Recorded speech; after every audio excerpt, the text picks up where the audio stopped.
Muito bem. Então, ao montar a estrutura com o sinológico, a norma precisava caracterizar os dados. Como são os dados que estão no sinológico?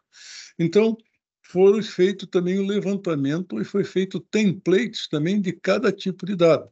Então, por exemplo, single point status, né, que é um estado de single points, passou a chamar SPS, foi feita uma template para ele.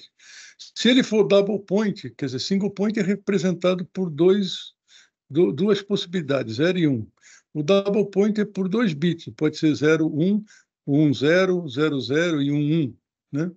Então, teve também a estrutura de dados para os valores medidos, para as amostras, caracterização de estrela, de delta e etc. Né?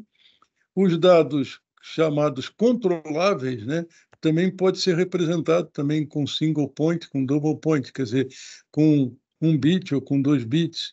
Então, todas essas caracterizações de dados foram estruturados para a nossa norma. Então, a norma também ela teve os dados estruturados e nós percebemos algumas mudanças da versão 1, né, para a versão 2. A versão 1 previa 7 caracteres para expressar o tamanho do sinológico, enquanto que na versão 2 passamos para 12.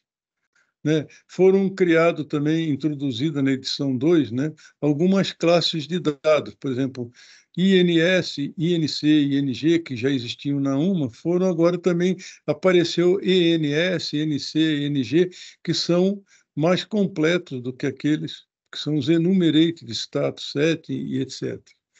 Houve também alteração na segunda versão da norma para algumas classes de dados. Né? Então, por exemplo, o BCR, né, que é Binary Control Reset, teve mudado o seu tipo de atributo. O APC, que é Analytic Process Control, teve a semântica mudada na edição 2. Então, teve algumas mudanças também na edição 2. A representação dos dados, né, da versão 1 e versão 2, né, nós temos que na versão 1, né, o Logical Device Name é caracterizado por 32 caracteres. Na 2, nós levantamos isso para 64. Né? O Logical Node Name, né, que era caracterizado em 7, por exemplo, aqui, por exemplo, PTOC, né, ele teria uma instância e 2 prefixos, né? Na nova versão, nós podemos ter 4 variáveis como prefixo, 4 letras como prefixo, né? E aqui representa o próprio nológico e mais 4 como sufixo. Então, na edição 1, nós tínhamos no total 65 caracteres, e na edição 2, nós temos 129 caracteres. Então, aumentou. Isso nos trouxe um grande benefício, né? Que para a gente poder montar os nomes para fazer as representações. Outro detalhe da norma, a norma criou, né, o Functional Constraints. O Functional Constraint, por exemplo, ST, status, medição, controle, era para poder aglutinar as variáveis, para poder facilitar no software. Muito bem. Outro detalhe que eu gostaria de falar para vocês ainda, né, é que o capítulo 6 da norma, né, estruturou que a gente trabalharia com arquivos. Então, como que seria isso? Nós teríamos uma ferramenta de especificação do sistema que gera o arquivo SSD e uma ferramenta que seria o editor, né, que define a capacidade do IED. Então, essa capacidade do IED, ela se juntaria com a característica que define a estrutura do sistema, que aqui a gente vai construir o sistema com barra, linha, etc., junto à capacidade, e vai ter a ferramenta do sistema que gera o arquivo SCD.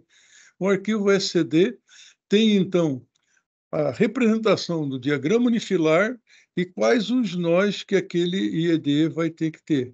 Na ferramenta de configuração do IED, vai gerar o arquivo CID, né? Configurate IED Description, né? Que vai ser implementado nos IEDs. Muito bem, a primeira versão da norma não fazia alteração para que a gente pudesse pegar esse arquivo e levar na ferramenta no nível mais em cima. Então, na segunda versão da norma, né, então foi criado, né, a filosofia do arquivo IID, Instantiated IID Description. Então, manteve a biblioteca do sinológico, a biblioteca do unifilar, cria o arquivo SSD. Ele vem com a capacidade dos IEDs, IED Capacity Description, ele junta no configurador do sistema, que vai gerar o arquivo SCD, que no configurador do IED gera o arquivo SID. Uma das coisas importantes para a gente poder caracterizar é que, na segunda versão, foi disponibilizado a geração do arquivo IID, que então ele volta para ser visto no configurador do sistema, mas não mais pode ser alterado, para que não tenhamos mais divergência no arquivo. Esse arquivo SID é aquele que nós vamos implantar no sistema. Muito bem, pessoal. Eu acho que já está